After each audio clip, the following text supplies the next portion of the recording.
మిర్చి రైతులకి good news. సహజంగా గత ఏడాది సీజన్లో మిర్చి ధరలు దారుణంగా పతనం కావడంతో రైతులు తీవ్రంగా నష్టపోయారు.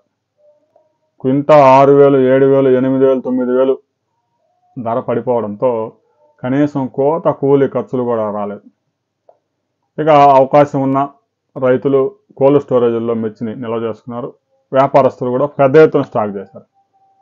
ఎప్పుడైతే మిర్చి ధర అత్యంత కనిష్టానికి పడిపోతుందో ఆ సమయంలో వ్యాపారస్తులు, ఐటీసీ లాంటి సంస్థలు, ఈ కారం పొడులు తయారు చేసే సంస్థలు పెద్ద ఎత్తున మిర్చి కొనుగోలు చేసి కోల్డ్ స్టోరేజ్లో పెడతాయి.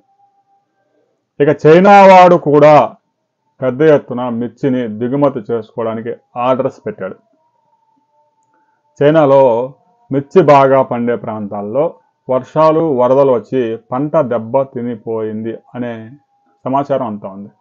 దీంతో గడిచిన వారం రోజుల్లోనే తేజ 341, నెంబర్ 5, డీడీలు ఇలాంటి వెరైటీస్ అన్నీ కూడా 1000 నుంచి క్వింటాకి 1,500 ధర పెరిగింది.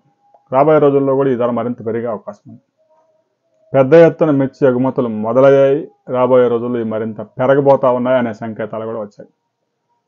రాబోయే కొద్ది రోజుల్లోనే చైనాలో మిర్చి పంట పరిస్థితి ఏమిటి, అక్కడ రిపోర్ట్స్ ఏమొస్తా ఉన్నాయి అనే దాని మీద ఒక పరిశోధన చేసి మరిన్ని వివరాలతో మనం మరో వీడియోలో తెలుసుకుందాం. అయితే ప్రస్తుతానికి మిర్చి అమ్మడానికి మాత్రం రైతులు ముందుకు రావడం లేదు. ఇంకా వ్యవసాయ పనులు ఇప్పుడిప్పుడే ప్రారంభమవుతున్నాయి. మరలా పెట్టుబడులు పెట్టే సమయం కూడా ఆసన్నమైంది. ఇక విత్తనాలు కొనుగోలు చేసి పంటలు వేసే సమయం అయింది కాబట్టి ఇక రైతు సోదరులు ఇప్పుడిప్పుడే మిర్చి బయటికి తెద్దామనే ఆలోచనలో ఉన్నారు.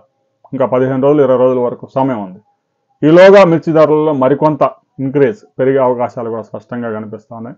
పెద్ద ఎత్తున చైనా వాడు మిర్చి కొనుగోలు చేస్తూ ఉన్నాడు. ఆర్డర్స్ అయితే బాగా ఉన్నాయి. రాబోయే రోజుల్లో ఈ మిర్చి ధరలు ఎటు ప్రయాణం చేయబోతూ ఉన్నాయి, చైనాలో పరిస్థితులు ఎలా ఉన్నాయి అనేది పరిశోధన చేయాలి. చైనాలో వార్తలు ఎటబడితే అటు రిలీజ్ బయటికి రావు. అందువల్ల రకరకాల వెబ్సైట్లు, అక్కడ ఉన్న టీవీ ఛానల్స్లో ఇంటర్నల్గా వ్యాపారస్తులతో మాట్లాడితే ఆర్డర్స్ ఎలా ఉన్నాయి అనే వివరాలతో మనం మరో వీడియోలో తెలుసుకుందాం.